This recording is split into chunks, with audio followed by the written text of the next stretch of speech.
Hello and welcome to the Meet the Expert series of the Talking Locs with Locitude podcast.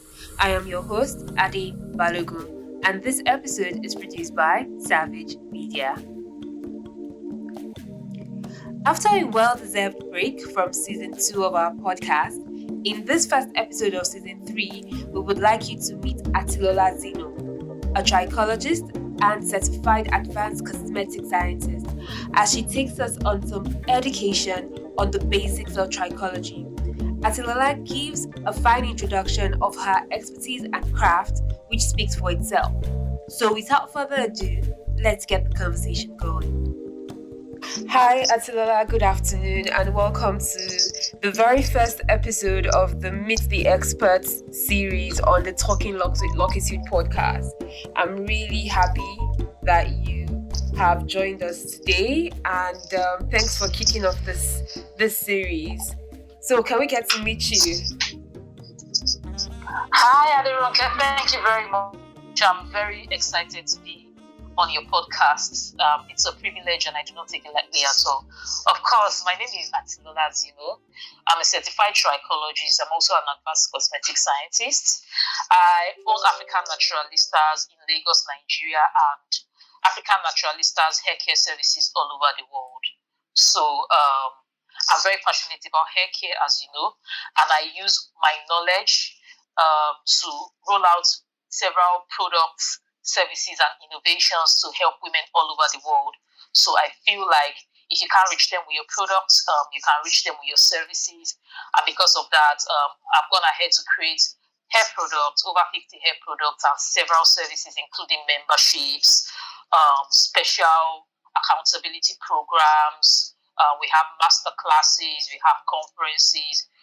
We have a hair clinic, of course, and for our hair clinic, we have both physical services such as, the physical trichology consultation, the microneedling, the high frequency, and we also have the virtual services, some of which I've mentioned.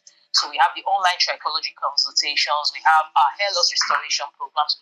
We have so many things that I would not be able to really take this time to talk about.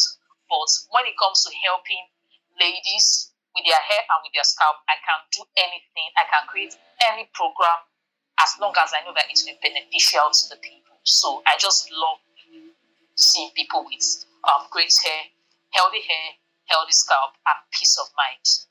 Thank you very much. Yeah, that's awesome. That's like an awesome introduction, and there's so much that you're up to. I have known you since we were back in university as a dancer, and then seeing us morph into what life has brought us to at this point, which kind of we meet again in the hair industry. Today, I would really like to talk to you about your experience and your work as a trichologist. And I think for most people, until you have a hair problem, you never even get to know that a specialist called a trichologist exists. So what does it mean to be a trichologist? What is the practice of trichology? Okay, so basically what we do in trichology, what a trichologist does is that they solve basically hair and scalp disorders using topical treatments. I think that's the summary of it all. Anything that has to do with hair loss issues or scalp disorders or hair care maintenance generally, that is what a trichologist does. We are not medical doctors, so we work in conjunction with other medical practitioners like doctors, nurses, dermatologists, just to make sure that somebody has good and healthy hair. So there are some things that doctors will generally not touch, they will generally not do because it doesn't come under the purview. I mean, a doctor really bother themselves about some basic hair loss issues or some basic scalp disorders. Trichologists are the ones who do that. But when it comes to, having to do with things like we suspect hormonal imbalance, we suspect that this person needs surgery, we suspect that there's something deeper going on, like a thyroid function issue and all, then we send them to the doctors. So we work, all of us, we work in conjunction with one another. Okay, thanks a lot for that clarity. So basically, you treat from a topical perspective, and then you work in conjunction with other experts to treat internally if there's an hormonal or some other type of imbalance from the inside I suspected. So I would like to speak specifically. Coincidentally, you were one of the not we you were one. You are actually the very first person I asked where I could lock my hair back in 2009, because at the time you already had locks. And then you went and had locks that grew, that were long and beautiful. Sorry, I didn't get that. Can you come again? I said that you said I was one of the people. No, I said you were actually the very first person I asked where I could lock my hair back in 2009, because at that time you had locks. And then, I know you cut your locks, and then you have locks right now as we speak. Yes. Yeah. So I know that trichology covers all types of hair, but most times when people are deciding to lock their hair, there's a feeling that it has become something else. It's now different from your loose natural hair or even your relaxed hair. You hear questions like, should I wash it? How would I wash it? What shampoo should I use? So it becomes something a little bit more special. There's that assumption that it is. So my question to you is that from a scientific point of view, when you choose to lock your hair, has anything changed, or is it still just hair? It's just hair. Very few things have changed. The fact that, of course, you don't detangle your hair anymore. I think that's like the main thing. You don't detangle your hair anymore. Then your styling practices have changed. But when it comes to what is growing out of your head, then a lot is still the same. Okay. Okay, go on.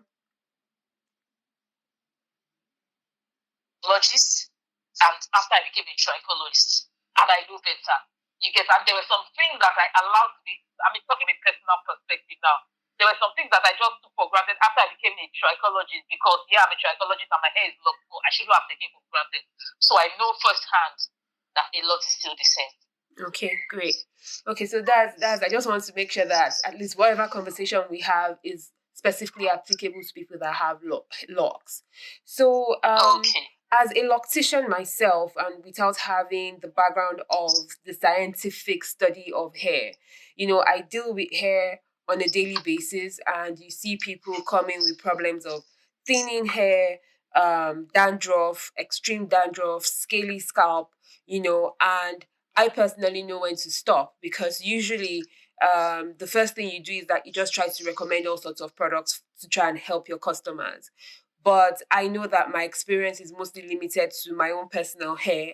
And fortunately for me, I don't have that many issues. But I see people come with extreme dry scalp, dandruff, and all these other things that I've mentioned.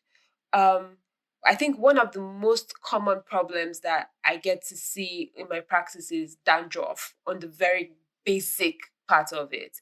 And something that is now called psoriasis. I hope I'm pronouncing that correctly, which I understand is different from dandruff. But at what point, as an individual, when you start to see problems in your hair, do you think you need to leave your regular stylist and look for a trichologist? Okay, firstly, I would like to say that trichologists are no stylists. Mm-hmm. So you can't leave your stylist and see a trichologist. You have to work with both of them at the same time. And when you have a scalp disorder, like you have mentioned, you have to continue seeing your stylist and seeing your trichologist. And I hope that stylists are wise enough or knowledgeable enough to know when to refer their clients to a trichologist. So when you have seen something that is you have, for example, if your anti-dandruff shampoo is not working for you, then see a trichologist. Okay. It's as basic as that. You don't need to see if you think it's like base dandruff, then you don't need to see a trichologist, because a trichologist will recommend an anti-dandruff for you if you go to see him or her. But if you have used, at the point where you have used an anti-dandruff shampoo, then it's not working, or you use an anti-dandruff shampoo, and a day later or 2 days later, the flakes are falling off your scalp like rain, then you know that this is more than dandruff. Because the truth is that what many people think is dandruff is not that. Dandruff is basically dry scalp that is agitated by a particular fungus called P-over. You get so once it's getting too serious, you see a trichologist. Because if you do not see a trichologist, then it's going to get worse and worse, and then you start, disgracing yourself outside there. Then if it's something noticeable enough for your stylist to see, then I think that you should also see a trichologist, because many times a lot of people have issues that their stylists don't know because it's not that noticeable. But once people start saying it, once your stylists start complaining about it, then I think it's time for you to see a trichologist. And work with both of them. You get. I know very, very few trichologists that are stylists. I think I know just one. I think I know just one. No, one actually. I just know one. But most times, one in Nigeria and one in the US, who is my trainer, my lecturer. But most times, trichologists are not usually stylists. Okay. Yes. Okay, that's awesome information to know when to at least see somebody when something else is happening. Now, from a point of view, I think you had mentioned that your personal experience, you had abandoned or you had taken some things for granted when you decided to lock your hair, even though you're a trichologist, and then you started to see the effects. Can you tell us a little bit about that so that we can learn from that experience? Okay, so 2 things or 3 things. My hair is very interesting. The front of my hair is like baby hair. The middle of my hair is normal hair. The back of my hair is normal hair. So the front of my hair is very full. My hair is very full, very long, but the front is just different. It doesn't lock on time. It easily loses, and it's very, very frizzy. You get. So first mistake I made was when I started locking my hair, even though I know about traction, alopecia, and all, at the point where I started locking my hair, I kept allowing my hair to be locked, the front of my hair, which is basically it's called the frontal region. You understand? Because we have the frontal region, the parietal region, the occipital region, and the temporal region. Most times, the blood vessels that supply these particular regions are different. That's why one person can have 4 different hair textures. Because the blood vessel and everything happening in the parietal region is different from the frontal region. So, as not to get this to be very scientific, the frontal region of my hair, which is the front of my head, was being looked at with the same intensity as the parietal region. You get, as the occipital region. And 3 months or 4 months, I complained. I'm like, this thing is cutting. But the issue was that I had postpartum alopecia because I just had the baby then. And I was like, okay, it's like, no, it's because you just had a baby. It is the same as your postpartum alopecia, right? Then it happens that I had another baby back to back. So even when it recovered, I still have a little postpartum alopecia. So you cannot really complain because it's postpartum alopecia. And to be very honest, postpartum alopecia had a lot to do with it. So I had just one left area, one right area, 2 locks fell off. And but they are fully regrown now, you won't even know. Anyway, I couldn't really argue that much. And then every time I stopped breastfeeding, I dye my hair. Because I really wanted to do this interesting locks I've not done. I just wanted to experiment with my hair.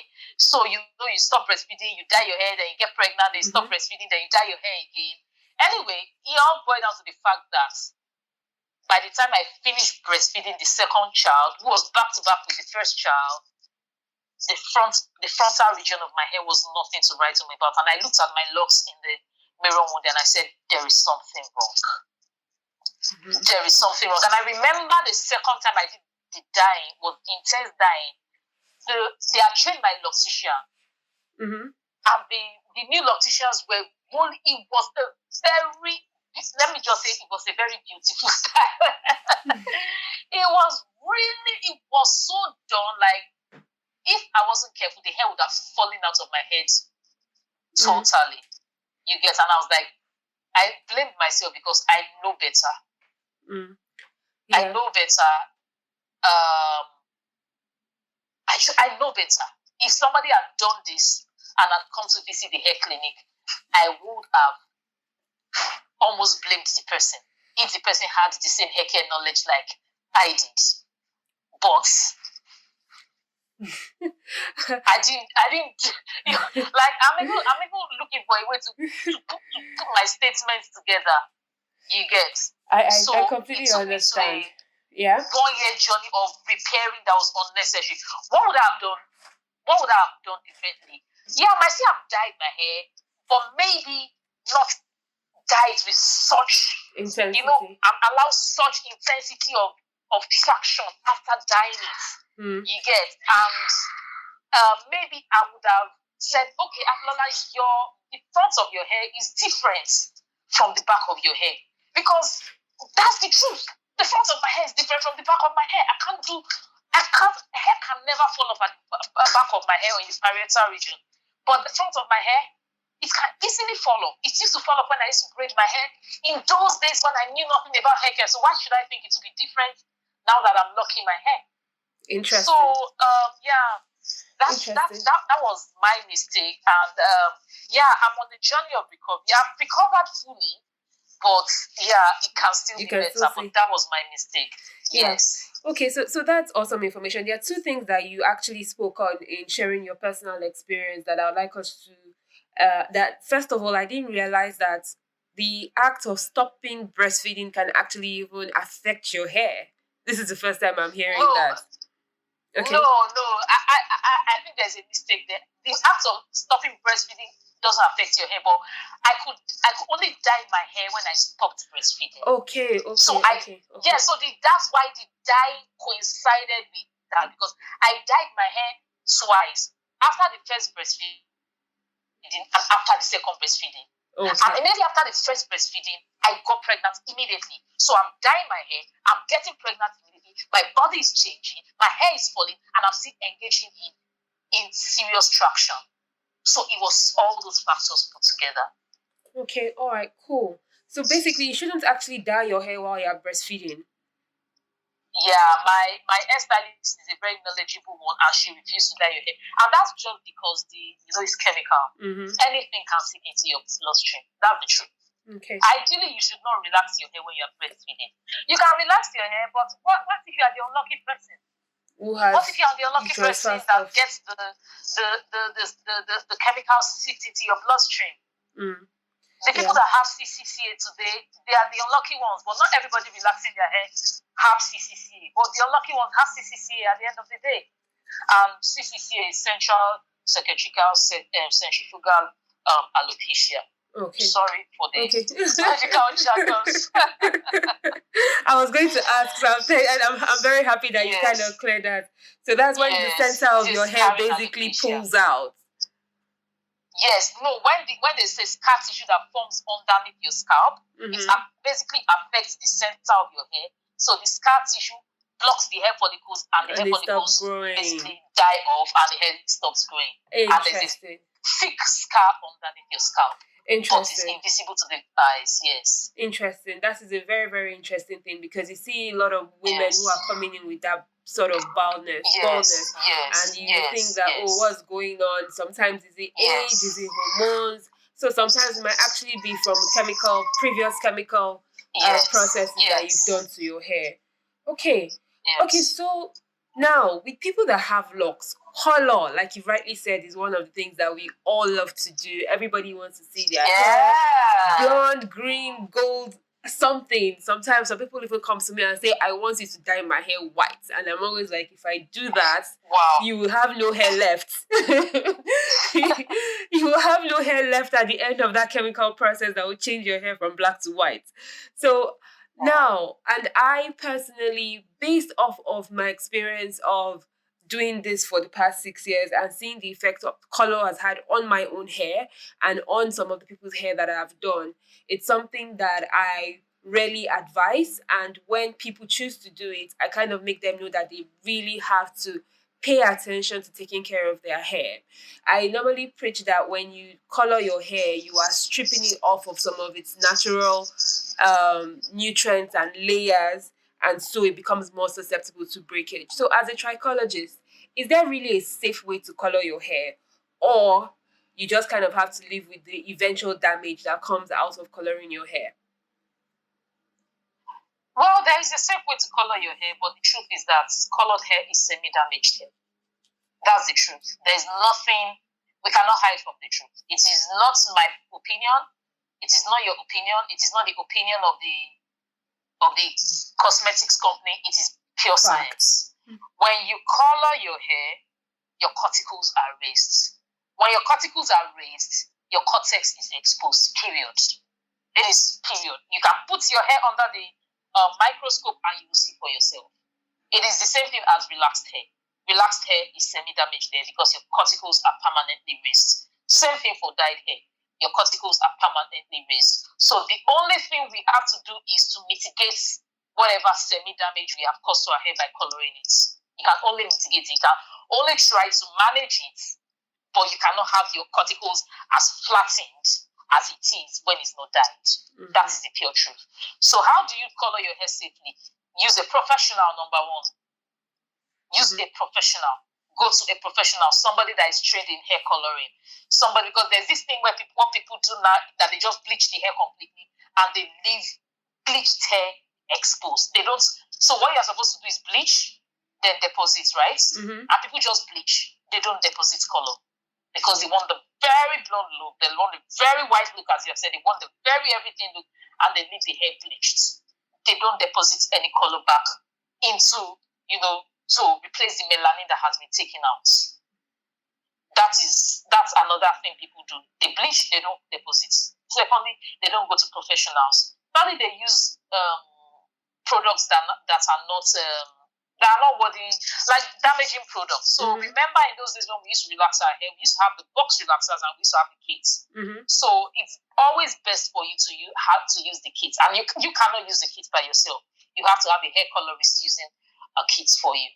You get, so you just stay down and use a box. I would not even advise anybody to just stay out to buy a box color and just do it themselves. Go to a professional stylist. Let the professional stylist use the kits they have been trained to use, because different professionals are trained with different brands, different kits, and they will take out the color and they will deposit whatever it is they want to deposit.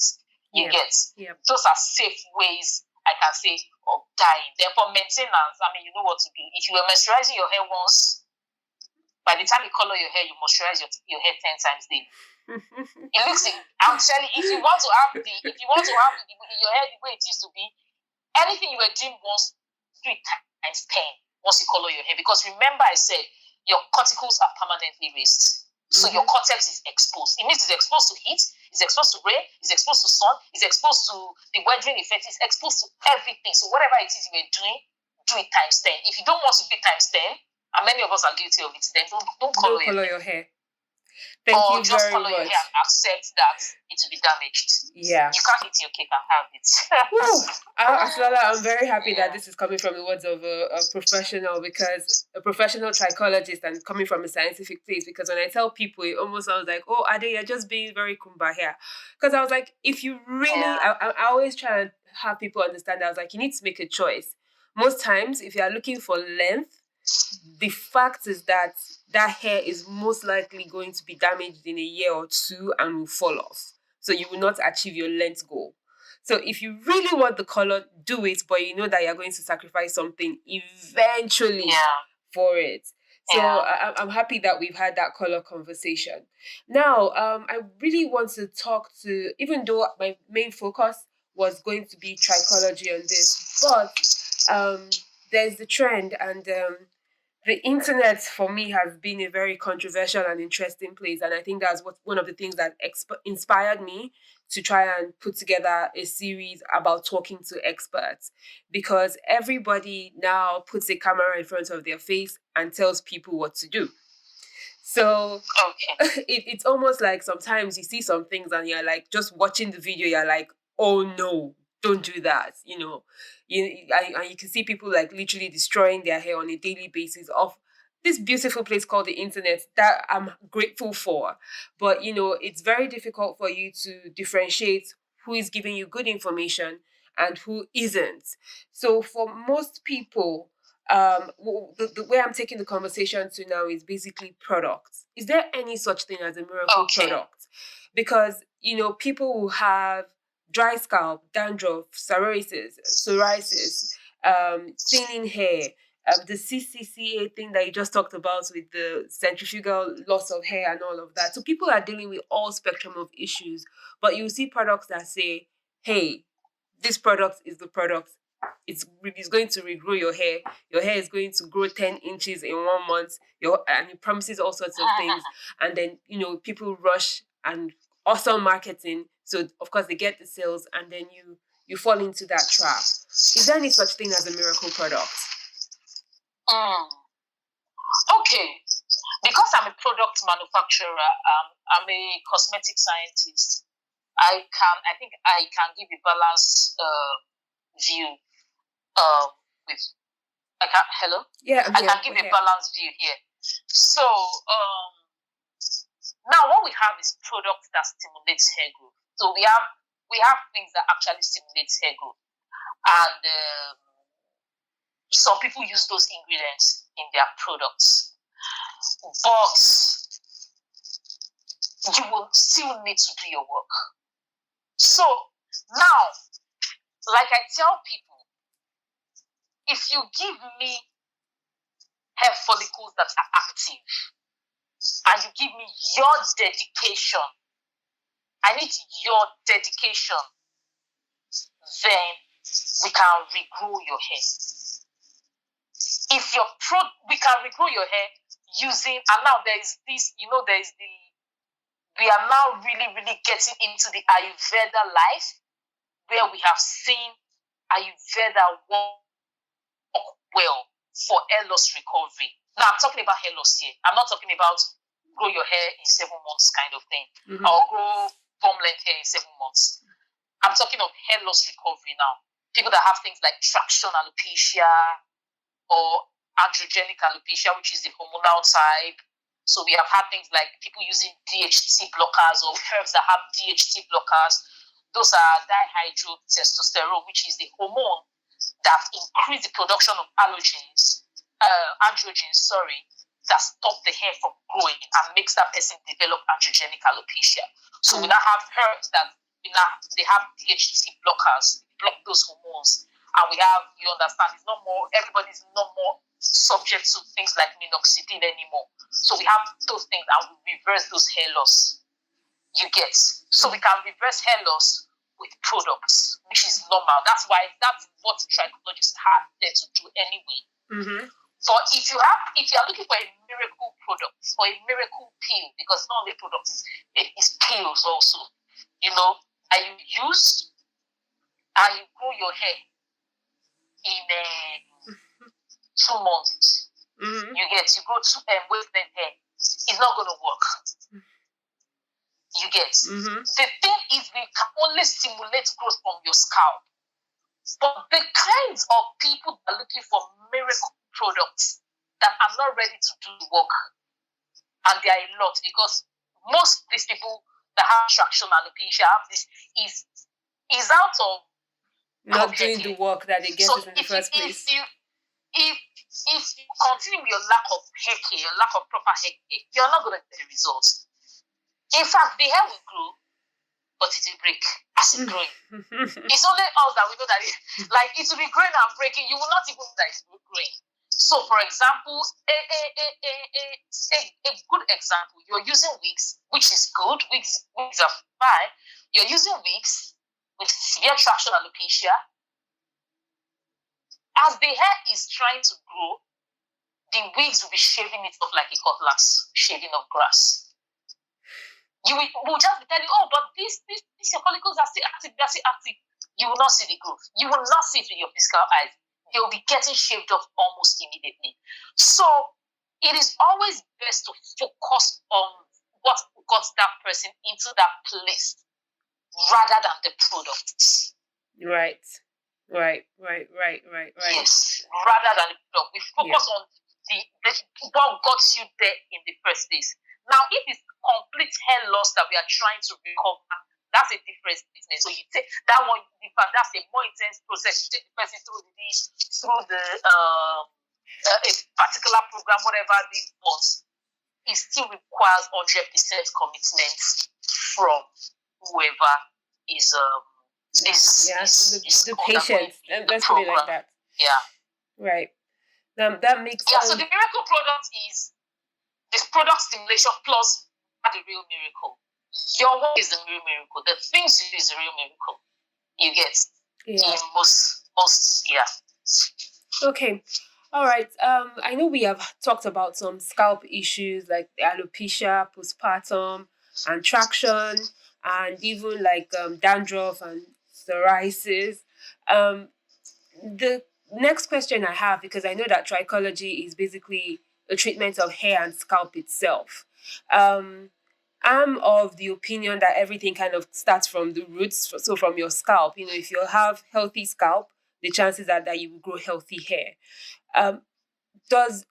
Can someone's hair have a disease, the hair itself, after it grows? Because like your nails, your hair is almost like dead cells that are still growing. But is it possible that your hair can be damaged by itself without external forces like color, which we've already spoken about? Are there any such diseases that we can worry about or look out for? Of course, it's not really talked about because they are not visible to the eyes, but they are called hair shaft disorders. So I'm just going to give you some examples. They are called hair shaft disorders. They are not hair loss disorders. So this is the hair that has grown out of your head. Mm-hmm. They have that, but they end up manifesting themselves in form of breakage. Actually, you get, because when your hair shaft is disordered, right? You cannot see it with your eyes. You can only just tell, this person's hair is breaking, right? Mm-hmm. This person's hair, this is not how hair. Why is my hair just breaking like? So they are called hair shaft disorders. So I will just I'm just so that I make sure I give you like a good example. Mm-hmm. They are not things you see. You only see them in your trichology class, your trichology school, and if they put somebody's hair under the trichoscope, because most times they are concentrating on the scalp, not on the hair shaft itself. And by the time that happens, the hair already falling off. So there's something called bubble hair, for example. That's just out of my head. So there are some kinds of hair strands that they have holes in between, and water is the hair strands. I'm trying to explain these things such that you can picture it in your head. Mm-hmm. You get. So the water is trapped inside the hair strand, but you know that because the hair strand is so tiny to the eyes, you cannot see it. So they are called bubble hair. We have things like people that have natural tricholosis, because tricholosis is just basically the hair that's easily splits. You understand? Split strands, so split ends. And there are some people that are very, very prone to split ends as a result of the kind of hair that they have. You understand? So they are very prone to split ends. So these are the people that their hair just breaks very easily. You get? And those kind of people are the kind of people that will benefit from finger detangling a lot of times. Mm-hmm. Or are we still on the locks, people? No, it's fine. When you're talking of hair shaft disorders, you can't really talk about locks anymore, because locked hair is locked. Yeah, for hair shaft disorders, we are talking really about the people that have free hair, not locked hair. Yeah. Okay, yes. I'm sure that there might be one or two people who are probably yet to lock their hair, who would listen to the podcast and will benefit. Who will benefit from it. Then we have something called, there are a lot. We have something called monoelectrics. That is, the hair is like, it's twisted. It's like, you know, when you take the hair is just not, it's just twisted. Like when you take a thread, and you start twisting the thread by itself, you're not twisting it around each other. You just start twisting it, and it just looks twisted up. Some people's hair are naturally twisted up like that. You get, so it is. I wish, let's say it's a video podcast, I would have shown you pictures. So lettuce is basically twisted. So some parts are thin. You see, part of the hair will be fat, part of the hair strand will be thin, part of the hair strand will be fat, part of the hair strand will be thin because it's like twisted hair. Right. As I said, they are not really visible to the eyes. Then you have things like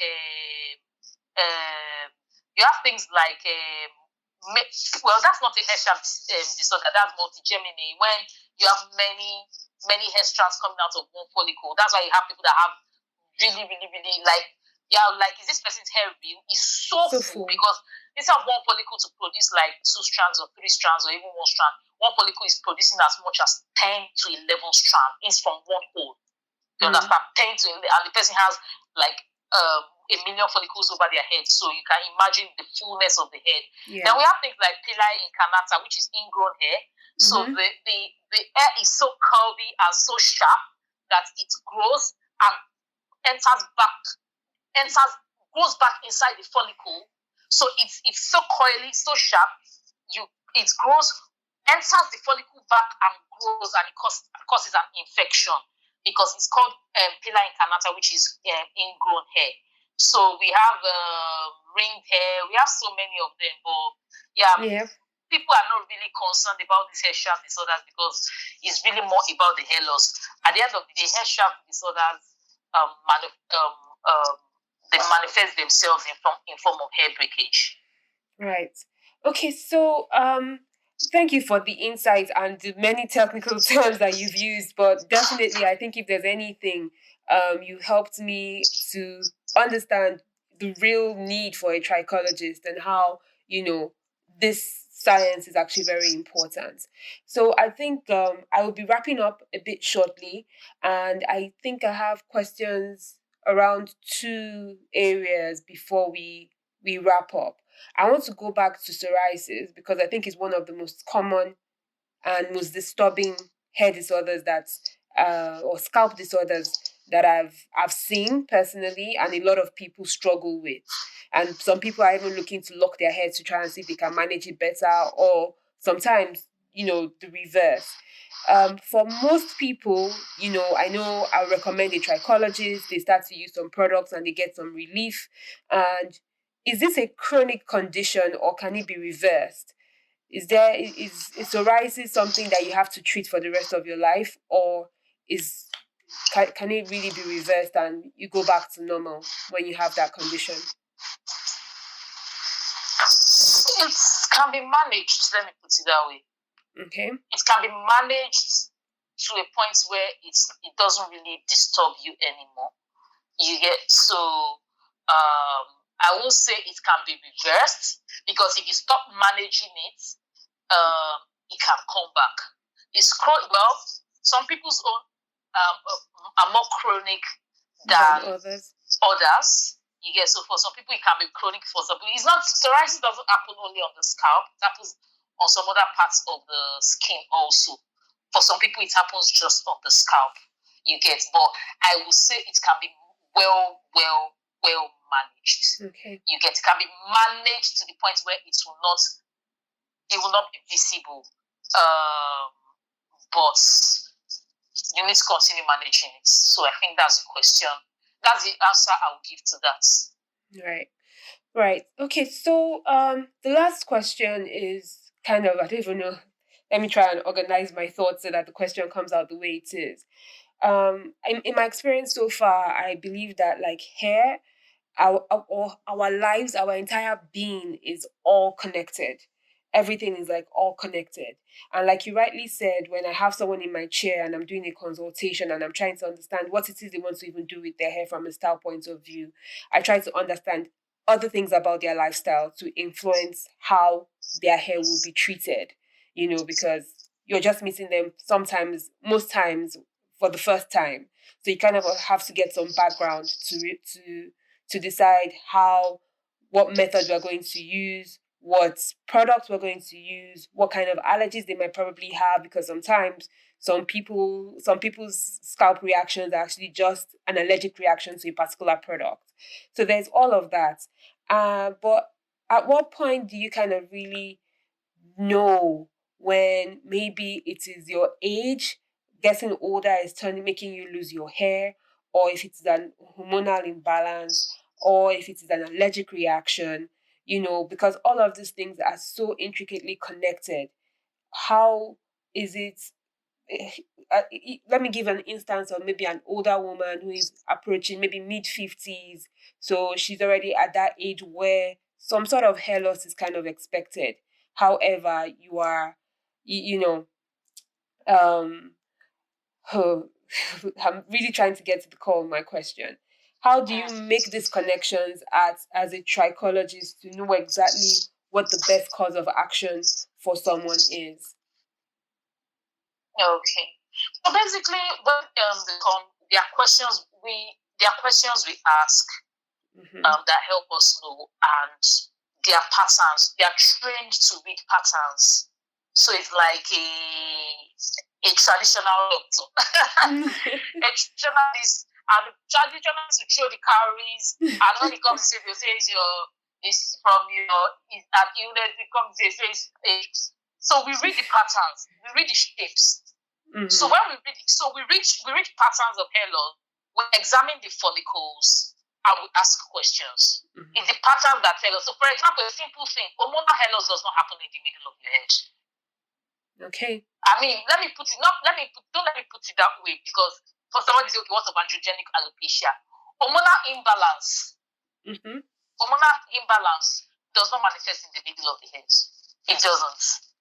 Hormonal imbalance or things like that, they happen in the temples. You get? They happen in the temples. So when you come with one in the middle of the head, we know number one, that's not hormonal imbalance. It is not postpartum alopecia. It is not hormonal imbalance. It does happen in the middle. I mean, in the temporal region.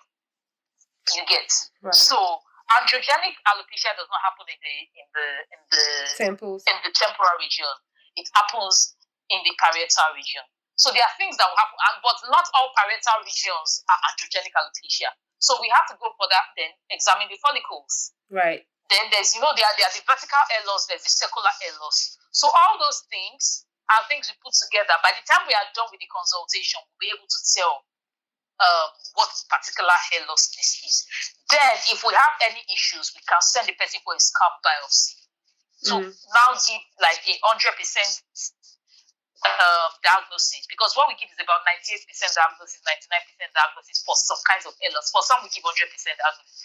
But for some kind of hair loss, for us to give 100%, we can just say, now go out to a scalp biopsy. So we use basically patterns, we use the state of the follicles, and we use all the answers that we have gotten from the consultations to determine the kind of hair loss. Right. Thank you so much, Atilola. There's so much that we've gained from you, that I personally have gained from you, even as a loctician, from this conversation. We've spoken extensively about scalp and hair issues. We've spoken about the effect of color. We've spoken about, I've learned that, you should probably be very careful with the diet when you're breastfeeding. And there is hope. There's definitely hope for anybody who is experiencing hair loss and even scanty hair. You kind of have to do the work, and you have to make sure that you sort the right kind of experts that is going to help you on that journey. And so this, I think, has been a worthy conversation. And I know that about less than an hour is nowhere enough to kind of cover the issues around hair loss, and all of that. So I'd like you to please let people know where they can find you. And so we'll take it from there. Okay, thank you very much for having me. It's been a privilege. I really love talking about hair, as you can hear. I can talk about hair from now till the kingdom come. You can find me at African Naturalistas page. That's Africa Naturalistas, one N in between. African Naturalistas page, where that's the parent page for all African Naturalistas products and services. You can also find us on The Good Hair Tribe. The Good Hair Tribe is very simple. The Good Hair Tribe on Instagram. You can find find me personally on Instagram, HATTYLOLLA. My personal page is not that active as the African Naturalistas page, but I try. So you can just send us. We can be reached at info@africannaturalistas. That never fails. Because all these other handles, I am not there personally, but info@africannaturalistas, you're sure to get a response from me from info@africannaturalistas, and on our website africannaturalistas.com, that now sends you to all our products and our services. Yeah, thank you so much. I think the biggest takeaway for me in regards to locks in this conversation is that locked hair is still hair and you have to take care of it. You cannot assume that if you've locked your hair, you've abandoned it. You have to pay attention just like anybody else. So thank you so much again for kicking off this first episode of the Meet the Expert series. I'm really excited. I think we're on to a good start. And I think the other guests that I have coming up will also shed so much light. I'm really proud of this and thank you so much for helping out. It's my pleasure. Thank you very much for having me. I would not mind coming back sometime next year. Okay. When this series has blown. Of course. Yeah, when the series has blown and we can, everybody's hearing our name, so you just bring us back then. Oh please, I'm glad. Isha, that's a big amen for me. Amen to that. So see you in the future. Next year. Yes. All right. Thank you very much. Right. Thank you. Thanks. All right then. All right. Bye. Bye. Oh yes, this is indeed a good way to start off this season. Atilola's conversation is validation in my mind that experts should indeed be sought in regards to hair care issues. Our conversation was packed, and if you're out there thinking right now if you need a trichologist, you should probably make that call. Well, in our next episode, we'll be talking to a fitness communicator who is certified in nutrition. That conversation is going to be packed full with a lot of information. You definitely do not want to miss it. Thank you so much for tuning in and listening to the Talking Locs with Locitude podcast. It has been such a pleasure being your host. My name again is Ade Balogun, and many thanks to our producer, Savage Media. To listen to previously published seasons and upcoming episodes in the Meet the Expert series, please don't forget to subscribe to our podcast. We are currently on Apple, Google, Spotify, Stitcher, and Deezer podcast. You can also find us on YouTube and our RSS feed. We are the Talking Locs podcast. Also, please don't forget to follow us on social media. We are at Locitude, LOCITUDE, and you can find us on Facebook, Instagram, and Twitter. Until our next episode, don't forget to keep it locked with an attitude. Bye.